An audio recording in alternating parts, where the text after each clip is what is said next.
Hey guys, this is Allie Edwards, and today I just wanted to give you a quick tutorial on a couple different ways that you can work with the new Day in the Life layered templates. I'm going to be using at least one of these for my documentation for this first Day in the Life, quote unquote official Day in the Life from March 2016. But one of the things that's really cool about these templates themselves is that they can be used for lots of things. They don't have to just be used for Day in the Life. You can see that just the preview image here, all of these little spaces, all of these little blocks, those are for your photos. Some of these have spaces specifically designated for the time because I made them that way because the rolling time stamp that was included in the Day in the Life kit, it fits right into those spaces specifically. And you'll see more about that when I show you my finished project here. Some of these, like this one here and this one here and these here, also have spaces for you to add journaling directly on there as well.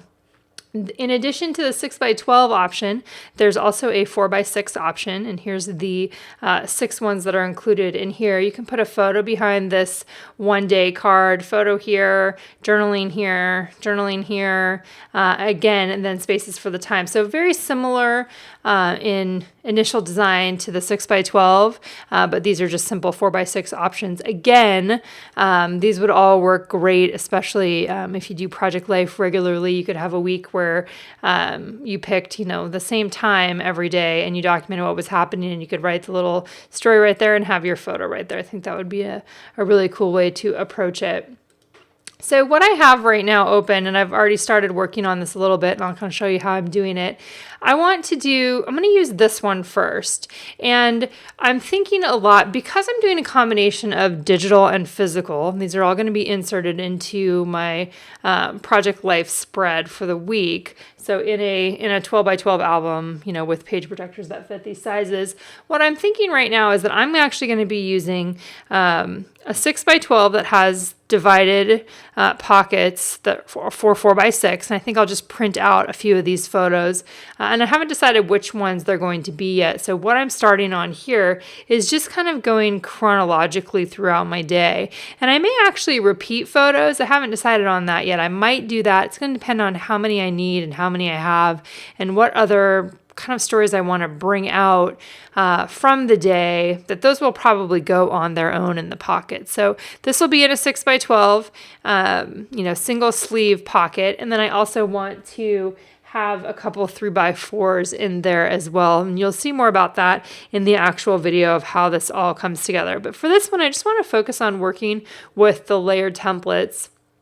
For those of you that have worked with layered templates before, this is the same as it always is, where you are really using mainly the layers palette, which is over here. And each one of these things is on its own layer. So like here's the time word art. And in my case, I'm going to use the rolling time stamp, and I'm going to stamp the time right on there. But you could also create a text box on there to put in the time, and I'll show you how to do that right now. Just come over here and grab the text tool, the T tool, and then you basically are just drawing a box, and then you can type in the time. I'm just going to put in 5 p.m. Mine ended up being white right there. So if I select it, come over here, click on the swatches, there we've just got a black 5 p.m. And then I can use the arrow key to move that up and down and be able to have that in place. Now, one thing that'll be helpful for those of you that want to add the time in this way is to use a guide. And the way that you can put a guide onto your page is to come over to the side where the rulers are. If you don't see the rulers, you're going to want to go up to view and then click on rulers, and that will turn them on. On a Mac, that's Command R. I assume it's probably Control R on a PC. But you can just come over here from the ruler and grab and drag over here. For right now, mine is kind of snapping to where I already had that, but that's going to make it really easy for me to duplicate this over and over again into these other places. You can also pull guides from the top here to put them horizontally as well.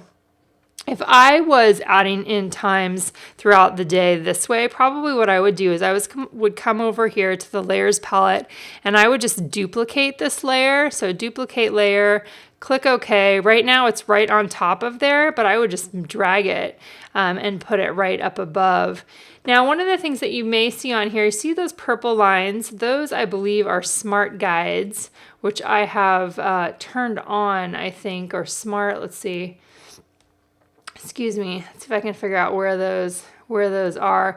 It's some function. I thought they were called smart guides, but if you look up if you Google information on that, you should be able to find out more about that. It's helping to just kind of snap things into place. Some people hate that. They don't want it turned on, but it's something that I definitely like.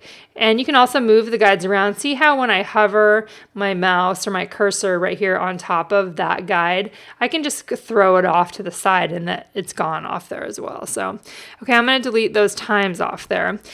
But like I said, each one of these is an individual, has its own layer. So all of these white pieces are its own individual layer. All the time pieces are its own individual layer. So you could delete that off there. Excuse me, maybe you decide you don't want to do the time, but you want to add something else in there, you can do that as well. I'm going to leave that on there because I want it there for stamping. But let me show you how I'm adding the pictures. Now, actually, what I'm doing is I sized all my photos to post on the web, and so I have them in a folder here. I've already pretty much done the editing that I wanted to do on them, and I have kind of black and white and color versions of each one. So I'm just going to open that. It comes up right there, and then I click and drag to open it in a new window. This is called a floating window. And then basically what I do is I take my move tool, so the black arrow tool, I'm going to click and drag over onto here. Now you can see that it comes in there really small. Yours may not come in there small. The reason why mine's coming in there small is because mine is currently sized for the web, because these are the ones I used on my blog post. So these are sized 900 pixels by 600 pixels at 72 dpi. The reason why it's so small when it comes in here is because this 6x12 image is at 300 dpi for printing. So it doesn't matter to me that it's small enough. I'm not going to enlarge them here. They end up being just the right size. If I was doing anything larger than this for the individual pictures, I would use the original image and not my edited version for the web. I hope that makes sense. That may be a little bit confusing to some of you, but these shouldn't be pixelated. They should be just fine for what I'm using them for. So I'm just bringing it on here, and what I'm going to do then is find this. I'm going to make it just a tad. I'm going to grow it just a little bit. And then I'm coming over here in my layers palette, and I'm clicking and dragging because I want to move it so that it is on top. You can see there's lots of layers in here. On top of this layer that I want to mask it into. This is the photo layer right here. Actually, let me show you by moving it. Here's that photo layer, so that's the one that I have selected. Here is the photo that I want to mask inside of it, so I'm going to lay it on top, and then I just come over here and I hover between the two layers. So my layer 8, which is my new photo, and then that gray background, and I'm holding down the Option key on a Mac, and if you just click, then it is masked inside, and so that means that it's all inside of that gray box there. So you can kind of move it around and decide where you want it to go. And so in this case, this is something good for me to think about that I hadn't really considered before, and that might be actually a good picture for me to not have in here, but add on to my 4x6 pockets that I'm going to use. And the reason why is because I don't like that the main content of this photo is covered up, which is kind of her face and then her breakfast. So I'm actually going to write myself a note here to print that full size. Print Anna couch full size. And you'll see where that ends up in the other album as well. Okay, so I'm going to delete that one off there, and I'm going to open the next one in my day, that's kind of what I've been doing, is just going here chronologically. So the next one in the day is driving her to school. So I just did the same thing. I opened it, floated it in a new window, click, using the move tool to click and drag it onto this canvas here. And then I'm going to come over to the layers palette. I have it right above the layer that I want to mask into. I'm holding down the Option key, and you can see how that changed there where it's going to mask it inside, and then I click and it is inside there. So let's do that whole thing again. I'm opening up a folder here with my photos that I have them all saved already. Dragging it, pulling it out of that top part there to create a new window, clicking with my move tool to drag it onto my bigger canvas. You can see how that is below. So we want to move it up here. And actually it's right above that one. And let's see, let's make this one a little bit bigger.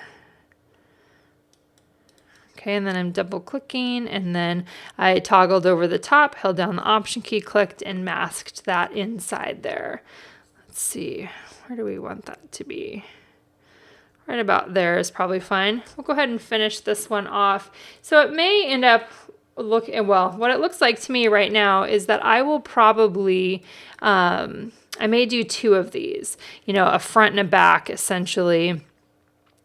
In my album, because I'm going to have enough pictures that I can do, it's kind of like the morning and then probably the afternoon, evening kind of thing. So I'll do a second version of this page. I'll save this, save this as number 1, and then I'll do another one as number 2, and then they'll go back to back in a 6x12 pocket. So like I said, I'll just go ahead and finish up this one here. I'm going to save that cats one, but we'll open this one of Simon eating breakfast.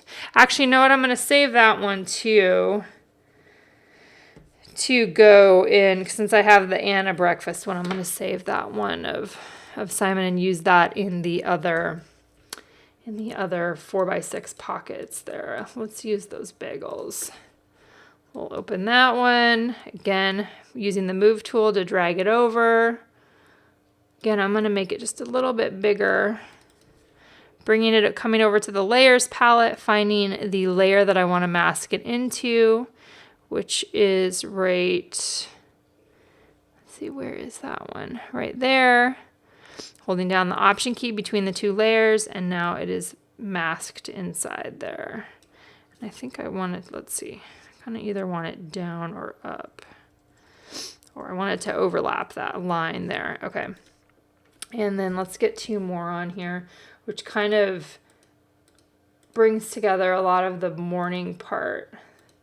Getting Simon to school. Here we go. Let's see what this one looks like on here. And then you just got to move it in the layers palette if you can't see it. So again, kind of fitting it right into space. I'm making it just a little bit bigger, masking it into that space there. You can kind of move it around too, using the arrow tools if you want to do that. And then let's do one more on here. And then I'm going to print this out here at home, just using my oversized Epson printer. Yeah, this should work good. Okay, we'll put that one down here, which is from the drive. Just making it a little bigger again. Now I'm going to look for my, the shape to mask it into. I've got those layers on correctly. Okay, there we go. So like I said, what I'm going to be doing is just printing this whole thing out onto an oversized piece of paper that I'll be cutting down to 6x12. But let me show you one more while we're here of these templates. Let's go ahead and look at one of the 4x6 templates that'll just give you a good idea too. It's the same basic process. Let's actually open this one. This is from the 4x6 set. So when you open this one, again, 4x6, this would be a really simple one to add into your Project Life album. You put the photo right there. So now I'm going to go into Aperture and just grab a photo while I am right here. Let's just pull one of these out. I drag and drop, and then it comes up in Photoshop there. Some nice Scotch broom there. And this one, you can see how that one came in way bigger than those other ones those other ones did, because this one hasn't been resized yet or edited, but I'm just showing you just for this. So again, over in the layers palette, I want it to be right above the photo, the the layer that I want to mask it into. I am putting my mouse or my pointer right between those two layers, clicking it, so then you can see how it masked right inside there. Now, in this case, I would do the same thing. Like I would probably use the timestamp right there, but then I want to add my story, and it's so easy to do this. You just come over and grab the T tool, line it up right wherever you want it to be, right under the title, and then I click and drag to create my text box. And then from there, I can type out my story, whatever size story for the day here, whatever size I want it to be. And then I can just print this 4x6, slip it into a pocket, and I'm good to go. So these are really easy and simple way to add your story directly on here on your computer, print it out, and have it be done there. So hopefully that's helpful for you in terms of taking a little bit of a closer look at these day in the life layered templates. I can definitely see myself using these in Project Life in the future because they're just really basic and simple, which is one of my favorite ways to operate as well. So I'm going to go ahead and print this out, and we'll see what the finished project looks like.